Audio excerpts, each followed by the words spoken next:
Shalom. Sebelum mendengar firman Tuhan, ikuti warta berikut. Moto kami, setiap orang yang mau mengikut Yesus, ia harus menyangkal dirinya, memikul salibnya, dan mengikut Yesus. Jadwal ibadah GCKI Sunter tertera di bawah ini. Persembahan perpuluhan, pelayanan, dan misi dapat transfer ke rekening BCA nomor 20660200646 atas nama Yusuf Kristrianto. Pelayanan kami meliputi sekolah minggu, remaja, pemuda, kaum pria dan wanita, persekutuan doa, dan lain-lain. Berbagai kegiatan pelayanan kami. Inilah pemimpin-pemimpin GCKI Sunter. Terima kasih, Tuhan memberkati.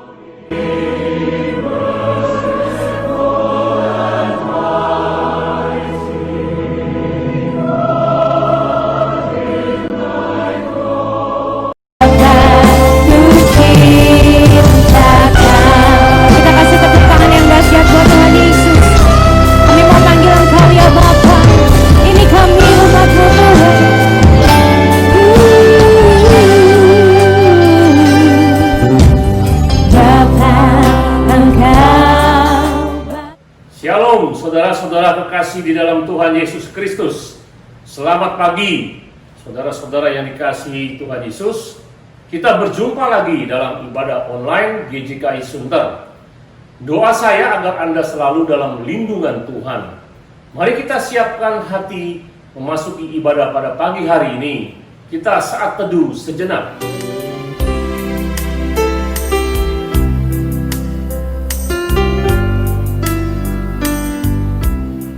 Pertolongan kami datang daripada Tuhan, Allah pencipta langit dan bumi, yang memelihara segala isi ciptanya dari dulu sekarang sampai selama-lamanya.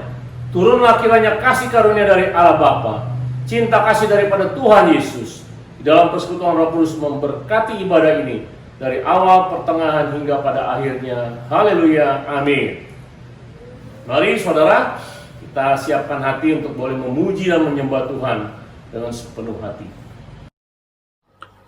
Shalom saudara-saudara terkasih dalam Tuhan Yesus Kristus. Kembali kita berjumpa dalam ibadah online pada hari ini. Karena kita akan mulai ibadah kita, sebelumnya kita akan baca Mazmur kita dalam Mazmur 138 ayat 1 sampai 3. Mazmur 138 ayat 1 sampai 3. Beginilah firman Tuhan. Nyanyian syukur atas pertolongan Tuhan. Dari Daud. Aku hendak bersyukur kepadamu dengan segenap hatiku. Di hadapan para Allah aku akan bermazmur bagimu. Aku hendak sujud ke arah bait-Mu yang kudus dan memuji namamu. Oleh karena kasih-Mu dan oleh karena setiamu. Sebab Kau buat namamu dan janji-Mu melebihi segala sesuatu. Pada hari aku berseru, Engkau pun menjawab aku. Engkau menambahkan kekuatan dalam jiwaku.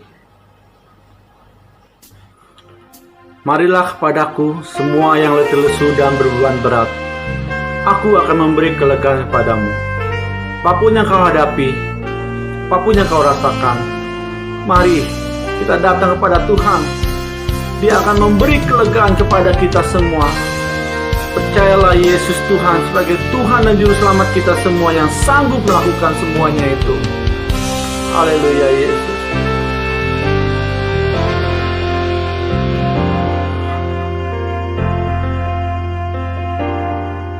Bila hati terasa berat, tak seorang pun mengerti bebanku. Ku tanya Yesus, apa yang harus ku buat? Dia berfirman, mari datanglah. Dia selalu pedulikan aku. Ku datang Yesus, Dia pikul segala bebanku. Sujud di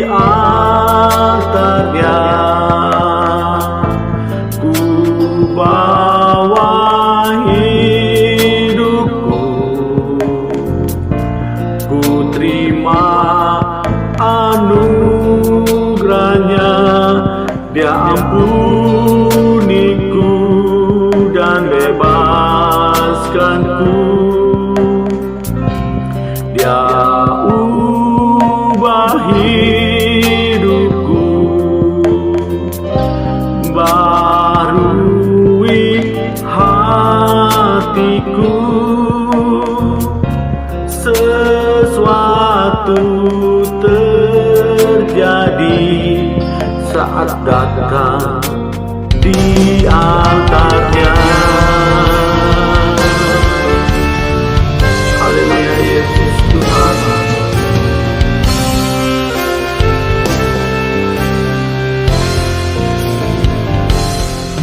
Bila hati terasa berat,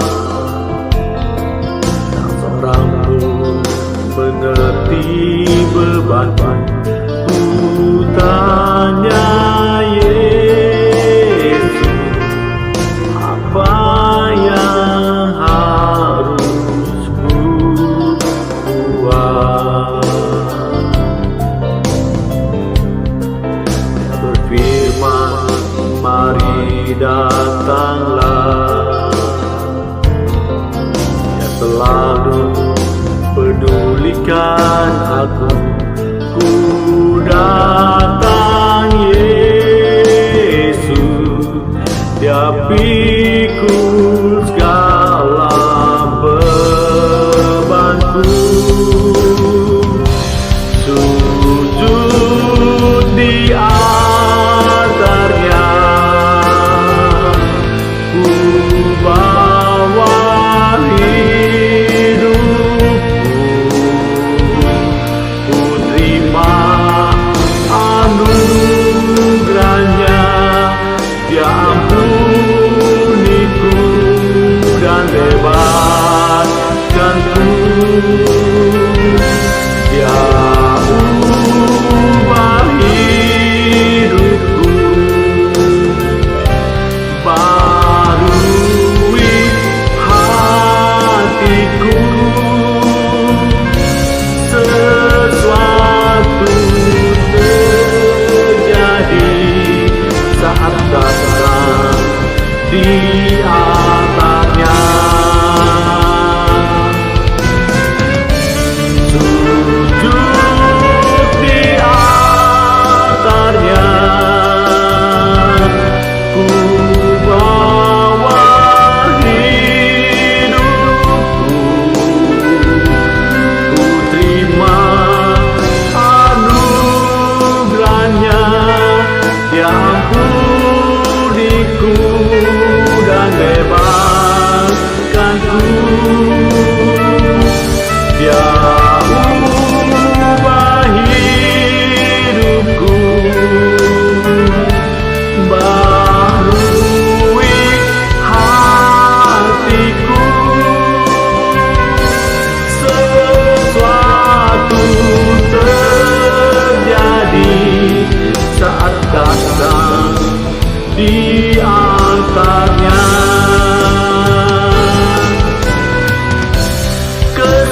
Kesembuhan terjadi, pemulihan terjadi, mujizat terjadi. Sesuatu terjadi saat datang di altarnya. Haleluya.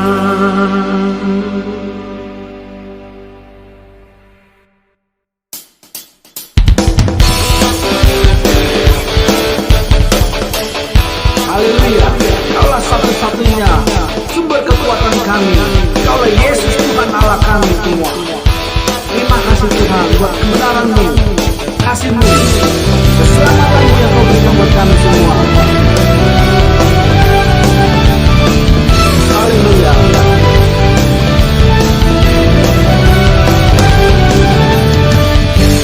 Kaulah satu-satunya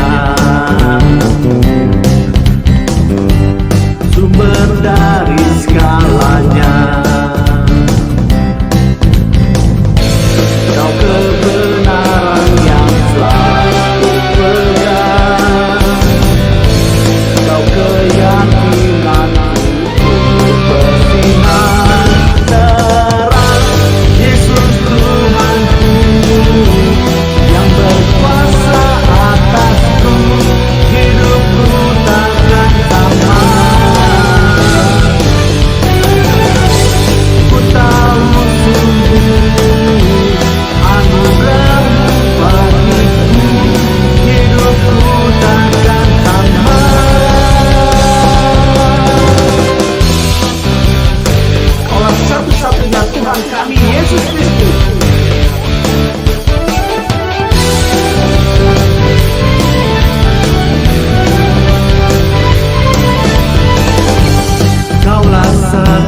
alasan untuk ku hidup hanya menyenangkanmu. Kaulah alasan untuk ku hidup hanya menyenangkanmu. Kaulah alasan untuk ku hidup hanya menyenangkanmu. Kaulah alasan untuk ku hidup hanya menyenangkanmu.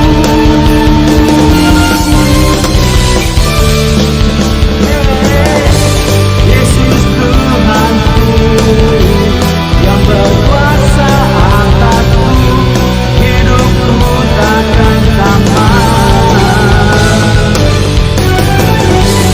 Ku tahu sungguh anugerah-Mu bagiku, hidupku takkan sama. Yesus Tuhanku yang berkuasa atasku, hidupku takkan sama.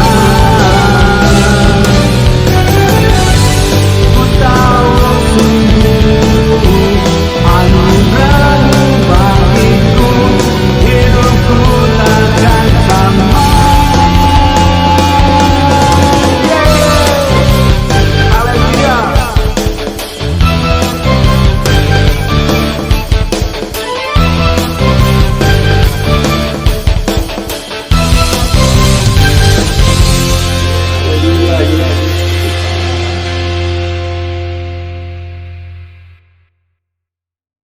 Mari kita berdoa. Tuhan, terima kasih Tuhan untuk pagi hari ini di mana kami sudah memuji dan menyembah Engkau.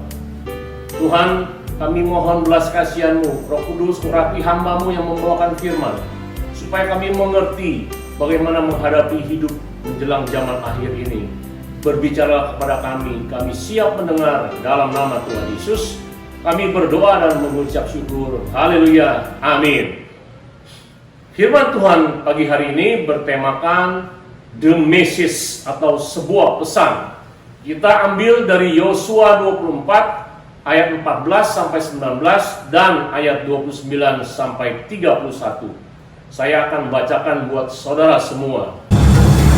Oleh sebab itu, takutlah akan Tuhan dan beribadahlah kepadanya dengan tulus ikhlas dan setia.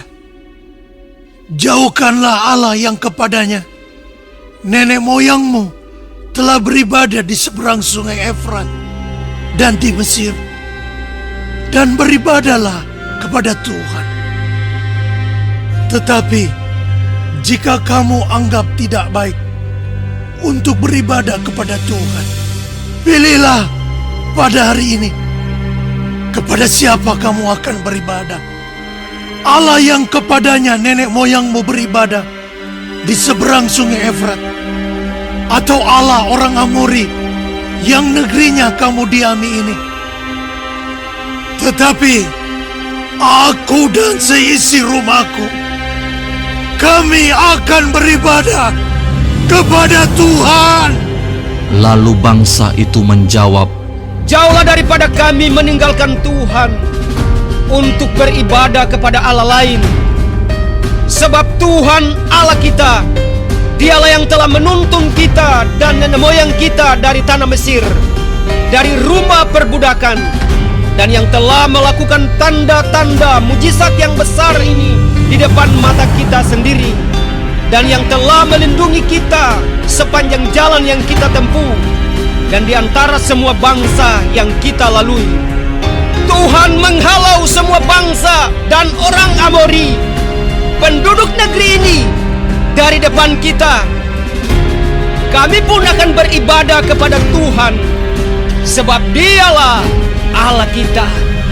tetapi Yosua berkata kepada bangsa itu, Tidaklah kamu sanggup beribadah kepada Tuhan, sebab Dialah Allah yang kudus. Dialah Allah yang cemburu. Ia tidak akan mengampuni kesalahan dan dosamu. Dan sesudah peristiwa-peristiwa ini, maka matilah Yosua bin Nun, hamba Tuhan itu, ketika berumur 110 tahun. Lalu ia dikuburkan di daerah milik pusakanya, di Timnat Serah, yang di pegunungan Efraim, di sebelah utara Gunung Gaas. Orang Israel beribadah kepada Tuhan sepanjang zaman Yosua dan sepanjang zaman para tua-tua yang hidup lebih lama daripada Yosua dan yang mengenal segenap perbuatan yang dilakukan Tuhan bagi orang Israel. Di dalam pengalaman hidup Yosua memimpin bangsa Israel merebut tanah Kanaan, banyak pelajaran yang dialaminya, baik itu pengalaman buruk dan pengalaman baik. Tetapi di dalam akhir hidupnya di dunia, ia meninggalkan pesan yang menantang bangsa itu untuk memilih kepada siapa mereka harus beribadah dengan setia. Saudara harus ingat, kisah bangsa Israel adalah sebuah gambaran di mana sejarah bangsa Israel akan terulang terus sampai kedatangan Yesus yang kedua kali di akhir zaman ini. 1 Korintus 10 ayat 11 berkata, semuanya ini telah menimpa mereka, yaitu bangsa Israel, sebagai contoh dan dituliskan untuk menjadi peringatan bagi kita yang hidup pada waktu di mana zaman akhir telah tiba. Mari kita singkapkan apa makna dari pesan Yosua pada pagi hari ini. Yosua berkata di dalam ayat 14 dan 15, takutlah akan Tuhan dan beribadahlah kepadanya dengan tulus dan ikhlas dan setia. Kemudian ayat 15, pilihlah pada hari ini kepada siapa kamu akan beribadah. Mengapa Yosua berkata demikian? Saudara, karena Yosua mengetahui bahwa bangsa Israel tidak mengabdi kepada Tuhan dengan benar. Pengalaman menjadi asisten Musa dan menjadi pemimpin bangsa itu membuktikan bahwa seringkali Tuhan menolong bangsa Israel dengan berbagai mujizat, tetapi seringkali juga bangsa itu menolak Tuhan.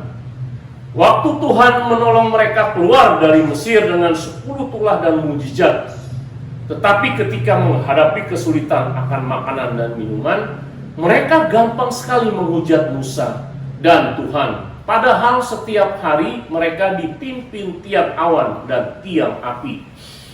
Zaman sekarang pun kita juga harus belajar kenyataan. Di dalam dunia ini persis sama dengan apa yang dialami bangsa Israel. Seringkali orang Kristen zaman sekarang tidak benar-benar mengabdi dan percaya kepada Kristus. Masa pandemi ini memperlihatkan dan menguji siapa yang benar-benar setia kepada Kristus. Kemarin saudara, di dalam menara doa ada seorang ibu berkata, di dalam zaman yang sukar ini, dikala ia mengalami kebangkrutan, ia dapat melihat siapakah sahabat yang sebenarnya. Seorang sahabat sejati adalah orang yang setia menjadi sahabat di kala duka, bukan di kala senang saja. Demikian juga iman percaya kepada Tuhan Yesus.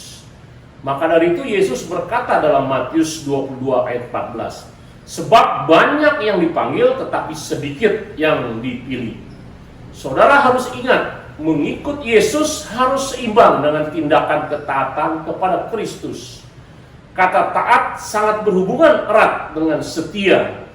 Apakah Anda tetap taat dan setia kepada Kristus jika Anda mengalami kebangkrutan?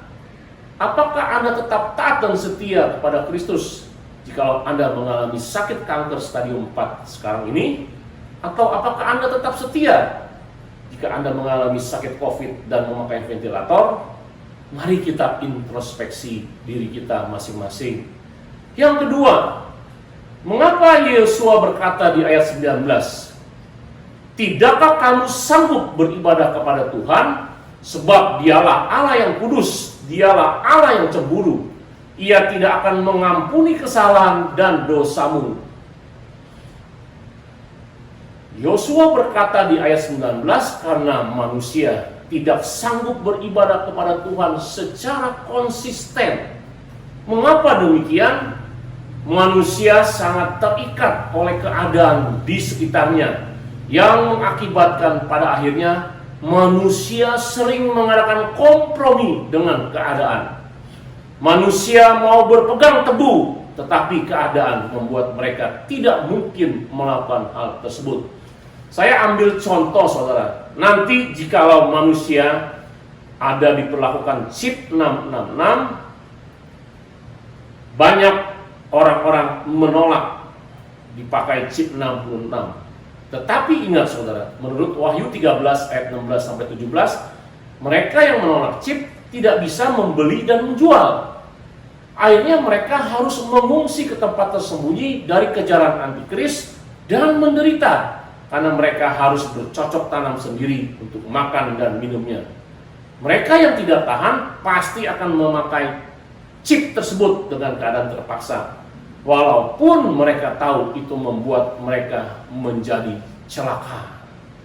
Zaman sekarang saja iman seseorang kepada Kristus bisa digadaikan karena harta atau wanita atau mungkin yang lainnya. Apalagi nanti zaman antikris. Banyak anak Tuhan yang meninggalkan dan menghujat Tuhan karena ditawarkan uang, sebidang tanah atau wanita. Jika manusia tidak bisa konsisten dengan imannya, bagaimana akhir hidup manusia tersebut?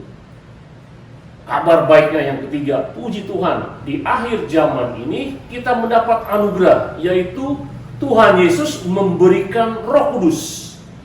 Roh Kudus berdiam dalam diri orang percaya, memberikan kemampuan, mengingatkan, mengajar, dan lain-lain kepada setiap orang yang percaya. Saudara, sejak Adam jatuh dalam dosa dengan memakan buah pengetahuan yang baik dan yang jahat, sejak itulah manusia tahu hal yang baik dan jahat, sehingga manusia tidak membutuhkan Allah. Contohnya saudara, waktu Adam setelah makan buah pengetahuan hal yang baik dan jahat, dia tahu dirinya telanjang, tetapi ia tidak bertanya kepada Allah apa yang harus dilakukan. Adam menutupi ketelanjangannya sendiri dengan daun yang bersifat sementara. Sejak itu manusia mulai menetapkan langkahnya sendiri tanpa perlu bertanya kepada Allah dan turun-temurun. Akhirnya manusia jatuh ke dalam kehancuran bagi dirinya sendiri dan berdampak kepada alam sekitarnya. Untung saja waktu itu Tuhan mencari Adam dan menolongnya dan membuatkan pakaian dari pengorbanan seekor domba dan kulitnya dipakai untuk pakaian.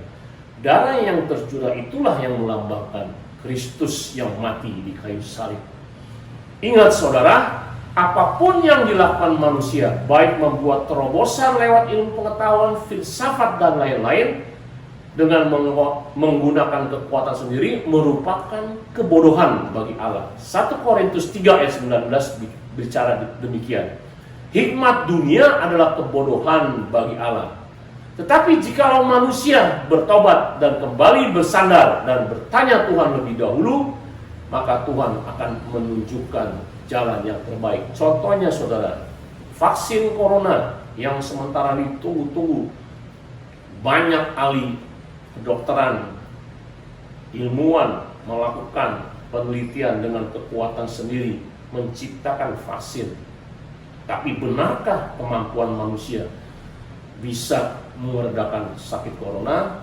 Ini masih tanda pertanyaan buat kita semua. Tapi saudara, kalau kita bergantung dan bersandar kepada Tuhan, Tuhan akan memberikan petunjuk dengan baik. Ini dilakukan Tuhan Yesus waktu dia ada dalam dunia.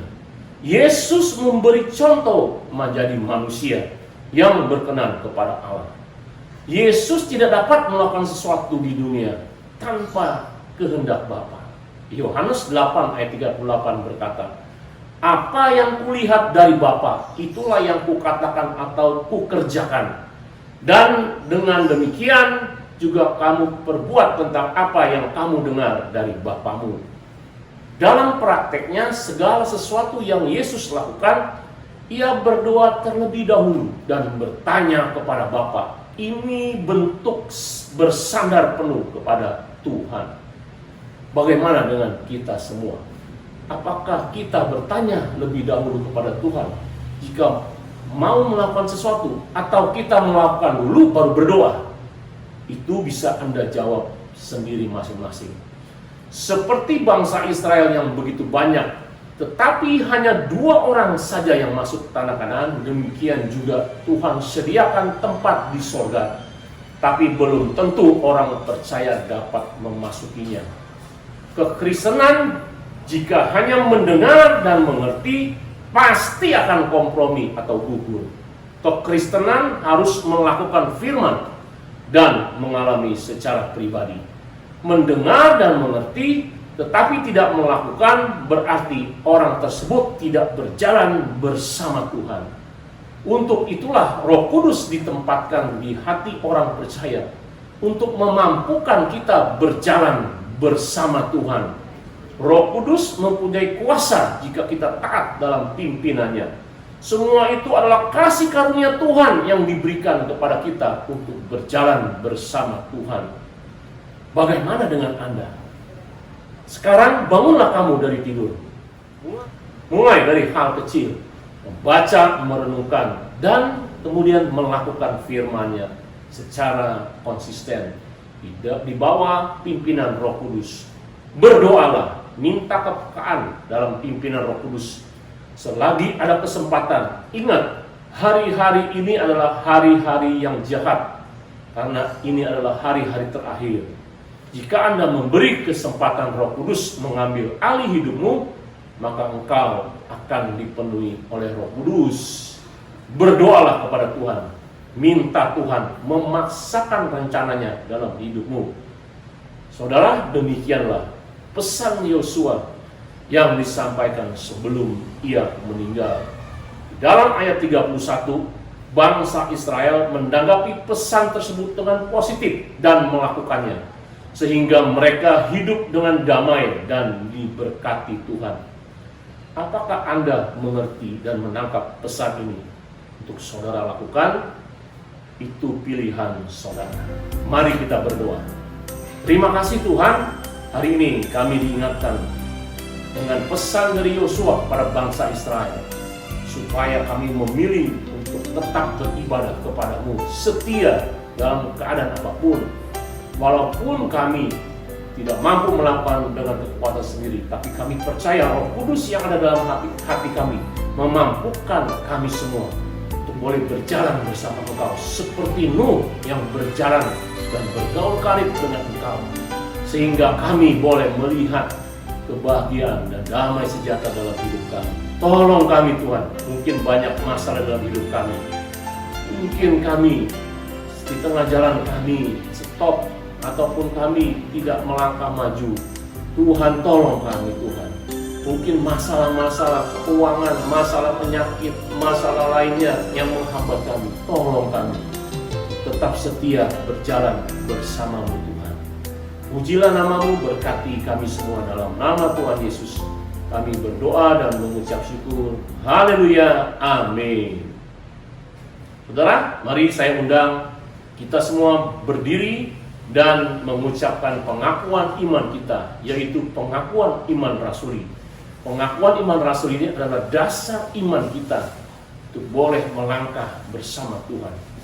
Sebagaimana gereja di segala abad dan tempat, mari kita mengucapkan pengakuan iman rasuli yang berbunyi, aku percaya kepada Allah, Bapa yang Maha Kuasa, Khalik langit dan bumi, dan kepada Yesus Kristus anaknya yang tunggal Tuhan kita, yang dikandung daripada Roh Kudus, lahir dari anak darah Maria, yang menderita sengsara di bawah pemerintahan Pontius Pilatus, disalibkan, mati dan dikuburkan, turun ke dalam kerajaan maut, pada hari yang ketiga bangkit pula dari antara orang mati, naik ke surga, duduk di sebelah kanan Allah, Bapa yang Maha Kuasa, dan dari sana ia akan datang menghakimi orang yang hidup dan yang mati. Aku percaya pada Roh Kudus, gereja yang kudus dan am, persekutuan orang kudus, pengampunan dosa, kebangkitan orang mati, dan hidup yang kekal. Amin. Sambil tetap berdiri, mari arahkan hatimu kepada Tuhan. Setialah kepada Tuhan Yesus sampai akhir hidupmu. Maka Tuhan akan memberi kekuatan melewati setiap badai hidupmu.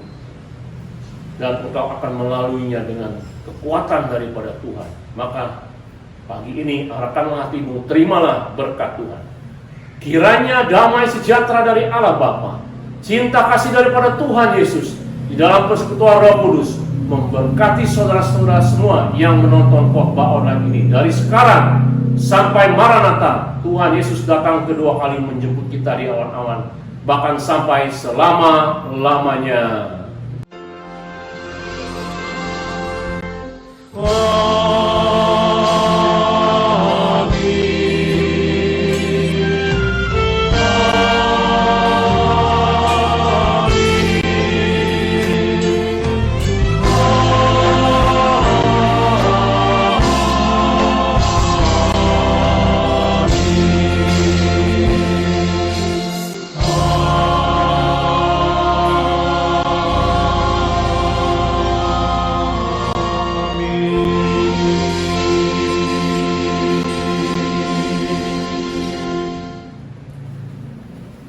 Silakan duduk saudara-saudara.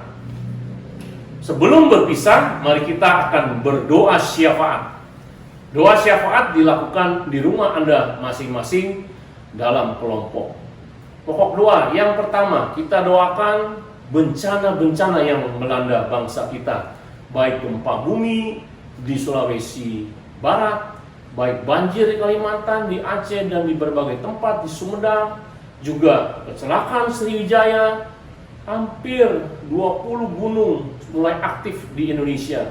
Yang kelihatan adalah Semeru dan Merapi. Kita doakan supaya walaupun ada terjadi bencana, Tuhan memberi kekuatan buat orang-orang yang sungguh percaya kepadanya.